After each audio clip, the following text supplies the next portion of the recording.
So this video is to show how we can map a pattern or a texture to an object in Photoshop. There was a little bit of prep that I did to this file beforehand to get it to where it is, because I don't need to show you all the selections and masks in the video. So what I've done is I've got this image of this hat, and I had gone in, and I'll go to my layers panel, double click on my smart object.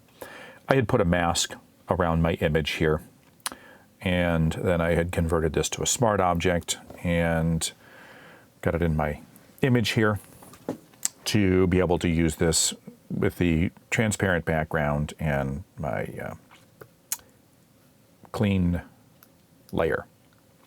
I also went in and I did some selections as well. The three selections that I had done and then saved were the band around the hat here, so I can isolate just the hat separately. Also, just command clicking on the channel thumbnail to get the selection around the brim, and then also I did a selection around just the hat, top of the hat as well. And I'm going to need those selections to come back in here to be able to work with these patterns. Now, there are a set of patterns in Photoshop here, and it's a small set of patterns as the new default. Every time Photoshop comes out, they change the defaults here. If you go into your window menu, call up patterns, you'll see that we've got a few water, some grass, and some trees. And when you go ahead and you see your patterns, if you simply click on any one of your patterns here, it's automatically going to go in and it's going to give you basically a pattern fill layer, okay?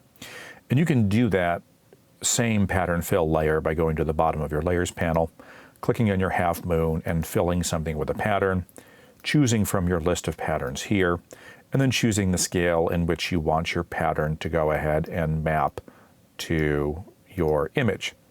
And this is not really pixel based because this is a fill layer here, so I can't go in and transform this particular fill layer here.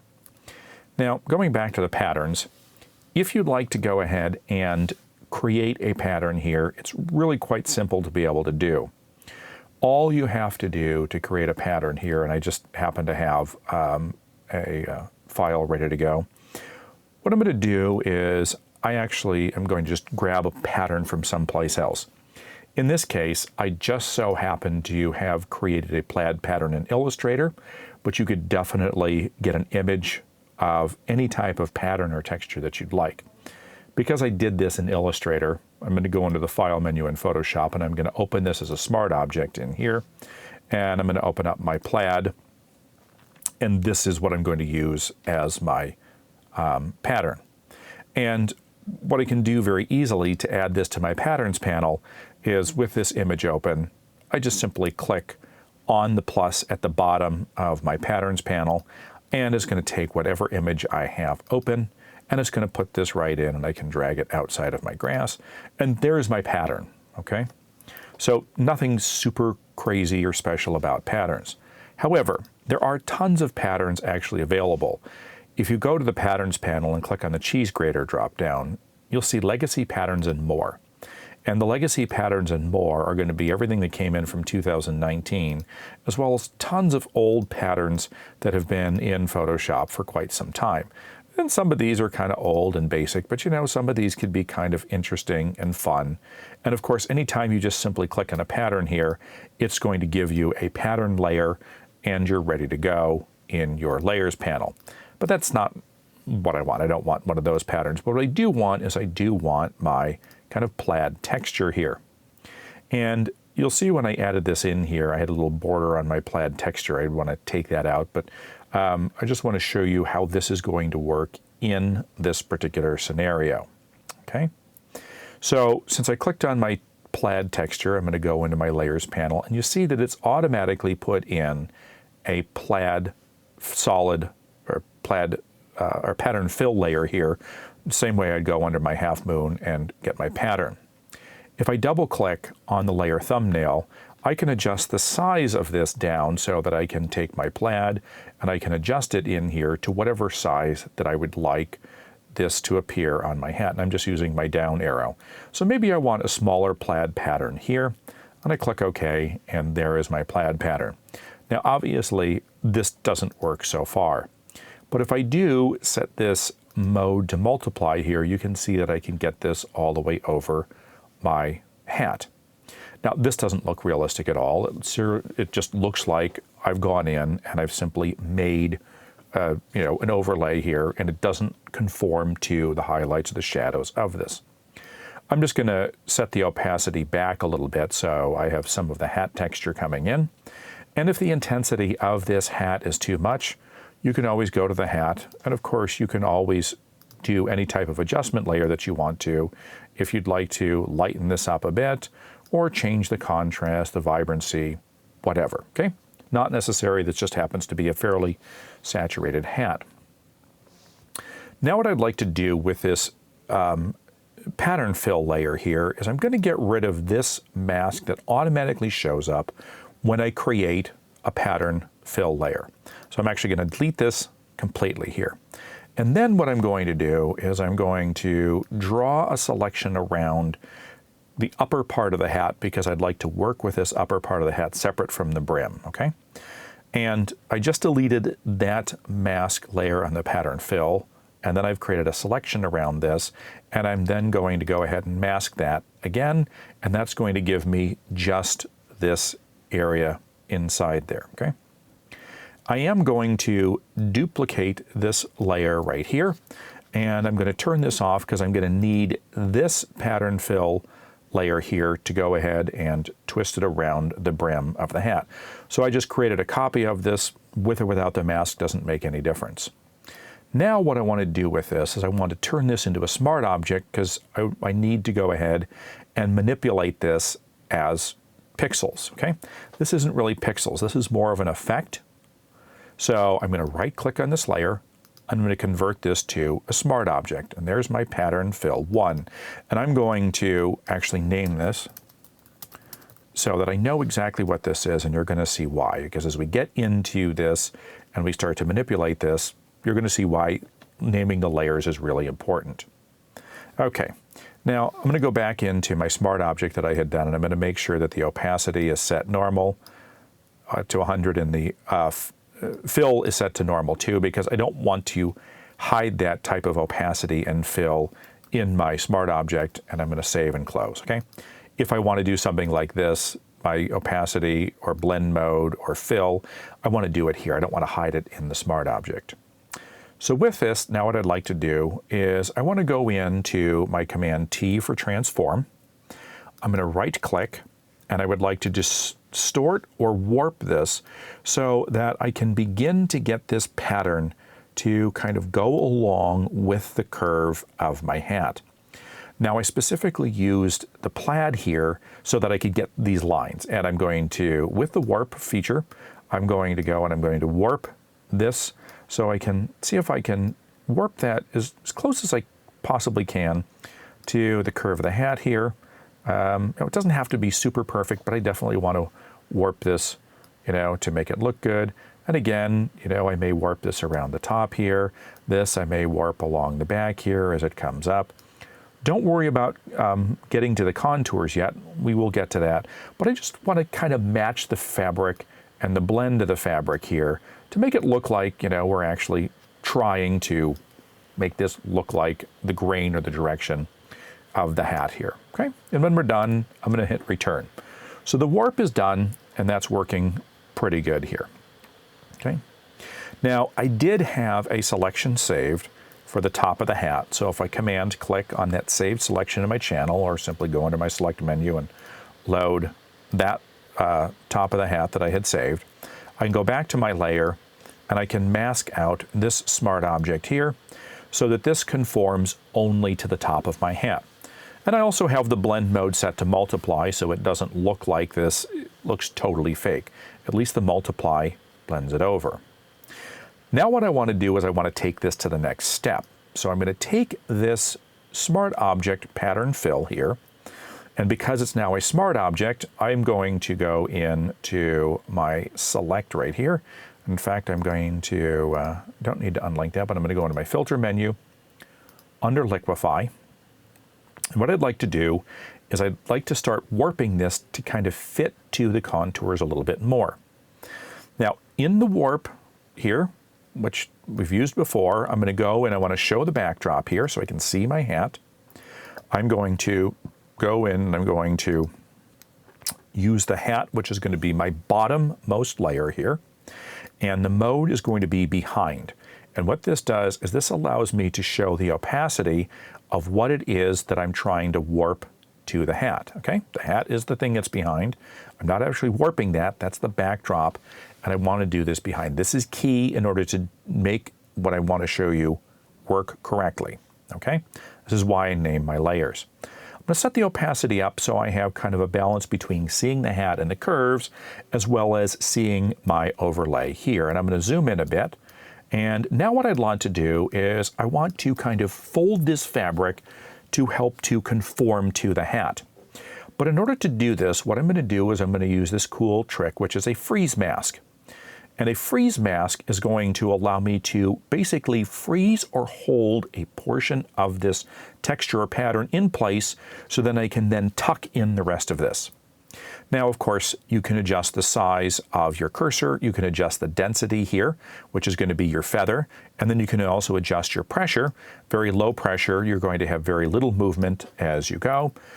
But in this case, the pressure isn't going to be that big of a deal with my freeze mask. But I do want to have kind of a balance between a hard and a soft edge. So if you do a density of 50, that's going to be a nice balance between a hard and a soft edge. And what I'm going to do is I'm going to come in and I'm going to draw over the area that I would like to freeze, okay? And in fact, I want to make that size bigger, and I'm going to put I'm going to actually up the density here way up because I think I need to get it right to the end. There we go. Okay, and what I'm going to do is I'm just going to come in here and I'm going to say, okay, this is the portion that I want to freeze right here. This isn't going to move at all. So I've frozen this right here, and I can go to basically the thaw mask right here. I know you got freeze and thaw. So I'm going to go in and basically thaw this area here. Anything that's red is going to be frozen, okay? And you can see that mask or see that freeze thaw there at that check box right there. So anything that I would like to freeze, I'm going to paint over in red. Now, with that frozen, I'm going to grab my forward warp tool. I'm going to take a fairly large brush here, and what I'm going to do now is I'm going to start to tuck in this fabric, and I'm going to go ahead and increase the pressure a bit. I'm going to increase the density as well, about halfway. Increase the pressure so more stuff moves. And you can see now what I'm going to try to do is I'm going to try to not only tuck this fabric in, and I may shift it a little bit off to the side to help with that kind of curve over the edge. But I'm also going to kind of get a smaller brush here and maybe tweak this so that I can help adjust this pattern to make it look like it's going over the far edge, okay? Be careful that you don't kind of grab this too much. Too high or too low of pressure will do too much in the center of your cursor. Too high will go ahead and do too much of your cursor. You really need a nice balance of that pressure. So as I'm tucking this in here, I'm trying to kind of also mimic the curve of the hat here coming up and around. But as the plaid line comes up here, I would like it to drop down and then curve up here. And I'm going to pull this over, okay? So I'm just going to kind of mess with this right here and do that. All right. Now I can go back to my thaw mask and tool, and I'm just going to unthaw the rest of the area that I can now move. Well, here, I'm going to go back to my freeze portion, and I'm going to freeze this portion here, kind of around here, and go beyond, well beyond what you want to do because you don't want to accidentally go in and have a large cursor and push too far, okay? Because if I have a really large brush here, I don't want it to get into any of those areas. So I'm going to freeze a lot of that area. I'm going to go back to the forward warp tool. I'm going to come back in here. I'm going to try to conform this to that hat in this area. And it's going to kind of tuck it in there because I've frozen this area, which is keeping that area completely frozen from moving. So I go in and I try to conform that area. Go back to my thaw, and I'm going to unthaw this whole area. Now I don't really need to freeze any other area here. I'm going to go back in with my forward warp. I'm going to get a really big brush in here. Fairly low pressure, and I'm going to come across here and I'm just kind of pull this a little bit, okay? That's too much. That means I've got too much pressure. So I'm going to cut the pressure way, way, way down and kind of come across here where that hat kind of curves in, okay? Now keep in mind that you can see the edge of my brush is going to start doing things, you know, right here up in this crease, so you do have to be careful of where that brush is going. So wherever I touch this and I kind of move, this is going to kind of be conforming this stuff to it. And it's going to take some time, okay? I'm going to click OK. And now you'll notice that I've kind of got this starting to conform nicely to the hat.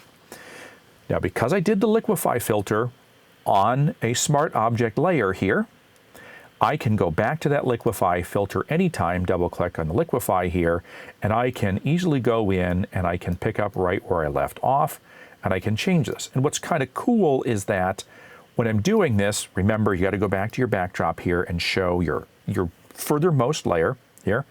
And so then I can go in and I can tweak that a little bit further and get that to be where I'd like and make that happen. So I have the ability to go back and edit this from time to time, okay? So this is working really good to getting the contours of this hat, and it's starting to look pretty realistic here, okay? I'm going to go to my layer that I had duplicated up here. I'm going to turn off the portion that I did for my hat. This is the one I duplicated for later, okay? And now I'm going to set the opacity back to 100 and put the blend mode to normal, grab my move tool, and I'm going to move this down around here. And what I need to do is I need to unmask more of this pattern because I need it to cover the whole hat. So I'm just going to select the mask, right click on it, and just delete the layer mask here, which is going to cover my entire document with that pattern. I'm going to screen that back. And then what I'm going to come in and do is I'm going to draw a large selection over the area that I would like to then remask, go back to my pattern fill, and apply a mask. I can set the opacity back to 100, okay? If you do want to set this to multiply so you can see through, that's fine, okay? And that's going to look pretty good. I think I've got enough area to cover all of this, okay? I do want to make sure I set this back to normal and the opacity at 100 because I want to right-click on this now and convert this to a smart object so I can warp and manipulate. I cannot warp and manipulate an actual pattern fill layer. I need to turn it into a smart object to get that warp.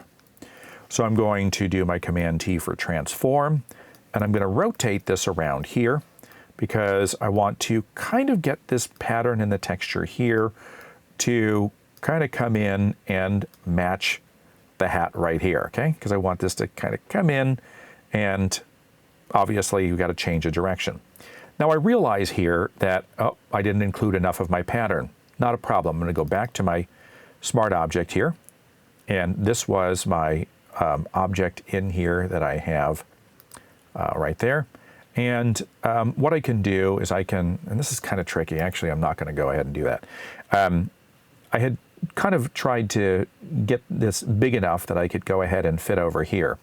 If I go in and do my Command T for transform here, you know, I don't have enough content right there, so maybe I'm going to go in and rotate this, kind of see if I can get this over like this, because I don't want to stretch this too much bigger, okay, to get this, because if I do, then my patterns are going to be different sizes. I'm pretty happy with this stretch. It's kind of a toss-up here. At this point, I do want to set this to multiply. I'm going to set the opacity back here. And now what I want to do is go in, and I would like to now take this smart object here, do my Command T for transform, right-click, and I'm going to actually choose distort first so that I can kind of get this pattern more on the plane of the brim of the hat, okay? So I think this is going to be a little bit better. I may move this in so that I don't stretch the size of the pattern more than I have at the hat here, okay? If I do stretch this really big and I start to make my pattern larger, I can always go back into my smart object here, go back into my original pattern here, and then I can scale the pattern smaller here, okay? So I get a slightly smaller pattern, save and close this original pattern. So now, if I've made this larger to cover, I've compensated with a smaller pattern in my smart object. And now I can do my Command T for transform. After I've distorted it, now I'm going to right click and choose warp. And now what I want to do is I want to begin to warp this so that the pattern now starts to match the curve of the hat. Now obviously the lines aren't going to go around the hat, but I definitely want to bring this around so that it begins to curve up on the hat. So I'm going to pay attention to the lines here as it comes through. I'm looking at the band here and I want this line to kind of come through. So I'm going to pull the corners and I'm going to kind of pull up that pattern here so it makes it look like it's going up. And then I'm going to come over to this side too, and I'm also going to pull up on this side as well. And I may move these points in to kind of do a little shorter, little foreshortening there on that, because as the pattern comes up towards you, it's going to condense. I'm just kind of looking at the line as it comes across here, and I can move this at any point. And here's the awesome thing about the new warp. You can click anywhere that you want to in the middle here, and you can see that I can just click and drag. I don't have to click on the handles here, so I can just grab in the middle here, but I can also grab up here as well, and grab down here, and really start to change the curve of this entire smart object. Once I get it pretty close, I'm going to hit return, and I think that's good. I'm going to set the opacity back up to 100 here, and I'm going to go back to my channel where I had saved that channel for just the brim. I'm going to command click, or you could just do a selection right now. Command click on that saved selection or channel. Go back to that pattern fill layer, and I'm going to call this the pattern on the brim. Always like to name my layers exactly what they are. With that selection active, I'm now going to apply my layer mask. So there's the curve of my material, and it's looking pretty good. I notice here this is looking a little bit funky, so I'm going to go back in here, click on my smart object again here, and I'm going to do my Command T for transform. And it says you can't do this, you have to unlink that layer because you don't want to transform your mask as well. So I unlink that, do my Command T for transform. Right click for the warp here, and now I'm actually going to take this and I'm going to kind of warp the pattern under this little edge here just to kind of get, kind of a different look right there. Awesome. And now I click OK, and I'm going to relink those together just in case I don't move them. This is set to multiply, and I can also cut back this right here. And now I'm going to take this image right here, and I'm going to bring this into Liquify. And actually, I don't need to bring this into Liquify because there's nothing I really need to fold up or underneath there. If I did want to do anything here, yeah, I think I will. I'm going to bring this into Liquify here. And I think the area that I'd like to pull is going to be right here. I'm going to go back to my backdrop and go back to my hat. And it does something weird here. It kind of like has a redraw issue where it's giving me these weird sections on the side. I'm not sure why it does that. And I can adjust the opacity here. With my forward warp tool, I'm going to come in here and I'm just going to see what it looks like if I just kind of like go in and I just kind of pull on the rim of the hat here. A little bit more, probably not completely necessary, but you know what? I'm in here, so I just want to do this to kind of give a little bit of roundedness. I'm pulling in the middle, which is going to make it look like this is giving some dimension to the edge as it wraps around. It's not just wrapping around normally. Now I have moderate pressure or very low pressure here, so it's going to pull it in the middle. So it's going to make it look like it's a little bit cylindrical coming around that edge, which is probably something that's going to make this look a little bit more realistic as it comes over the edge. And I'm going to click OK to go back. Yeah, and I think that works a little bit better. Okay, now let's turn both of those on and we'll see how that looks. Okay, that's looking pretty believable here. And I don't need to clip this to this layer for sure because it's already got a mask in there. So either way. Now I'm going to set the opacity back here, probably like, I'm going to say 75% on both of these, just to kind of make it look a little bit more normal with that content. I'm liking this. Now, I'm going to go in and I'm going to Option or Alt click on the visibility of the hat alone. I want to turn off all my other layers. With this hat, I'm going to right click on the hat and I'm going to duplicate this layer, but I'm going to duplicate this into a new document. Okay, I click OK. There's my new document all by itself. And what I want to do is I just want to desaturate this entire document. And the easiest way to do that is Shift-Command-U, which is Image, Adjustments, Desaturate. Okay, I just want a black and white image. That's it. And then what I'm going to do with this is I'm going to use this as my displacement map. And the displacement map is then going to go ahead and pick up the texture that I have in here with the highlights and shadows here. And it's going to take that texture and it's going to take the highlights and shadows and it's going to further warp that warp and liquify that I've done. Okay? So if I don't want a lot of texture to be picked up, I could always do a levels or curves on this, and I could lighten this up, which is going to pick up less texture and less warping, or I can darken it if I want more. So all these little bits of texture here will then go in and it'll take my plaid and will actually make it, instead of the plaid being nice and smooth, we'll actually pick up this texture on here. So I want to save this file, and I'm going to call this my hat displacement map. Displacement map. Okay, it's a grayscale image. I'm going to save this as a Photoshop, and I'm going to save this in here in my file. They're right there. I've got my stuff, and this is going to be my pattern and texture mapping, my hat displacement map. I call it exactly what it is, so I know that this is not my normal hat. It's my displacement map, which is nothing more than a grayscale image or something desaturated. Now I'm going to close this file. Okay. Now I'm going to turn on all my other layers again here, and what I want to do is I now want to load my displacement map, which is basically activated by a filter, onto each one of these objects. Okay?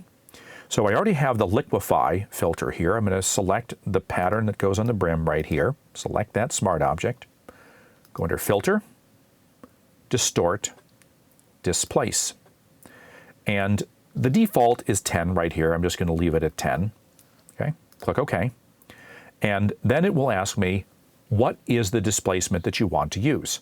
And there is my hat displacement map. I'm going to click Open. And it goes in and it applies the displacement filter. And here, when you look at this, let's see what this displace looks like. Okay? When I turn off the displace, you can see that the pattern right here just looks like it's a printed pattern. If I turn on the displace here, what it's doing is it's trying to pick up some of the texture, that little soft woolliness of this right here, and this is what I get, okay?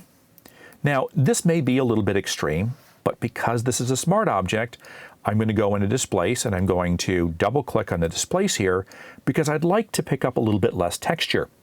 So I'm going to reduce the scale here in half. Default is 10. I'm going to choose 5.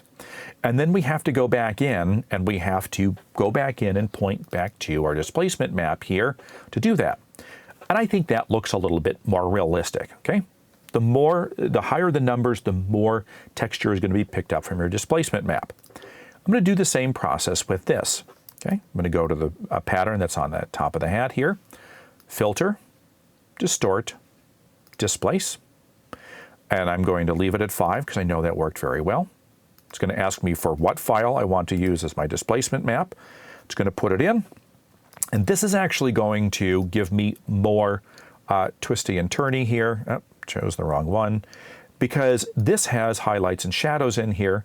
So you'll notice when I choose the displace, you'll see that this curves even more because it's trying to go in and use the highlights and shadows to bend and twist this even more, which is awesome, okay? So now when I zoom out here, other than going in and basically controlling the opacity of each one of these smart object overlays, I can now see exactly what it is that I'm getting. If I would like to go in and change the color of my hat, of course I can always go in and do a hue and saturation layer on my hat here and change the color of the hat. And because my patterns here are multiplied on top there, it's just going to allow me to go ahead and see all that texture coming from the hat. I can also desaturate the color of the hat so that it doesn't get like crazy saturated right there. And I realize that it's making the band that same color. Well, luckily, I had a selection around the band here. So I could always go back to my layer here, and with that selection active, click on my mask, and I can set black as my fill color, and do an Option or Alt Delete to go ahead and mask out those areas so that that color doesn't change. If I wanted to, I could leave the band the same. But here is the beauty of using textures here. This is where it's absolutely awesome and amazing.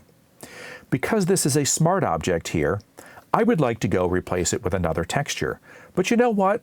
I want to do something totally ridiculous. So you know what? I opened up this bagel. So I want to do something crazy. I want to create a new pattern, but I want to create it from this bagel and using this new feature in my libraries panel. So I've got my bagel image here, and I just don't want a repetition of the bagel. What I want is I want a pattern derived from this bagel, or whatever image that you have. I'm going to go down to the bottom of my libraries panel, which you can open from the window menu, go to libraries, click on the plus, and here you can pick up the foreground color that you have in your color picker. You can just capture this graphic and put it in your library, but I can also create from image. And this is Adobe Capture built into Photoshop. And what's awesome with this is I can now use my image, and I can scale this up and down to create all these different, like, crazy, ridiculous patterns. So here I could rotate this bagel and I could get these patterns here. I can scale this image here to do all these crazy, crazy patterns here. And this is amazing because I can scale it large or small, and I can take this pattern right here that I have, and it's like, okay, you know, zooming in really big on the bagel right there, rotating it around and creating these. It's like, okay, that's awesome. And it's like, I love that pattern, okay? You know, this could be really cool for a hat. I'm going to save this to my library.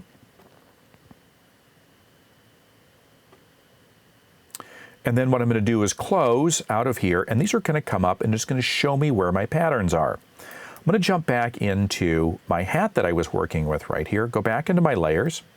And now, if I'd like to change this plaid, keeping all the work that I've done, but swap it out for another pattern, because this is a smart object, I can double click on the smart object icon, get back into my pattern fill here and click on this, and I can simply go in and say, hey, you know, I'd like to use any of my patterns here. But I realize that the pattern that's saved in my library doesn't show up in Photoshop. So what I'm going to do is going to go over to my library here, and now I'm going to click on any one of the patterns that I have just saved here, and I click on it, and just by clicking on it in the library, it automatically throws it in to my layers panel. Okay, right there. It automatically put it in here. I'm going to turn off my plaid right here. And here it is. This is my pattern right in there. I didn't have to go through the actual patterns here. So now, because this is opened as a smart object, I'm going to save and I'm going to close this and jump back into my original image. And now I've been able to map this really awesome pattern that was, funny enough, a bagel. No one would ever know that by looking at this, onto my hat. And it's as simple as going to your smart object here. And if you'd like to call up your patterns panel, double click on your pattern fill and choose from your list of patterns. If you don't have what you want there, then go into your library. And I've created another cool thing here, which was some water that I had captured. And you can scale this up or down in size to make this whatever pattern you want. Go back to your layers panel, and now I've got two patterns here. I'm just going to do the one, okay? I'm going to save this smart object file, and I'm going to close this, and I'm going to bring this back in here, and there's my entire image. Now this is the crazy part. Check this out, okay? Now I've warped these in order to fit everything that I've done here, so I really can't move these around very much.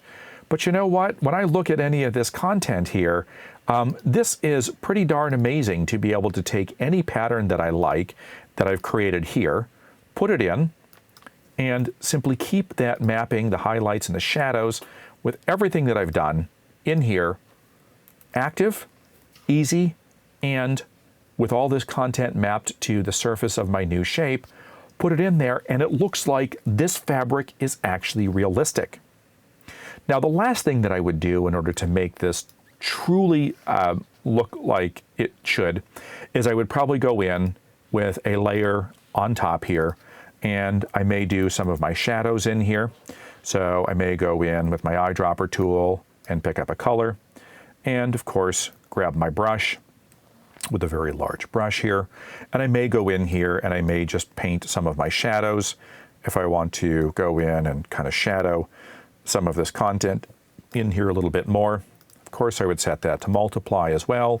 And I would make sure that I would then clip those to the layers here so that those shadows could go in there. Set that to multiply. Probably bump up my brush a little bit more if I wanted to go in and add some shadows to those layers right there. Okay, I could also do them on my original hat right there too, but that would be a little bit intense. But I could go in and throw them down there, clip it to it so they don't go on the outside edge, and just go in and kind of throw a little bit of shadow wherever I'd like on the original hat. If I'd like to just knock that down. And of course I could do the same thing here with my highlights as well.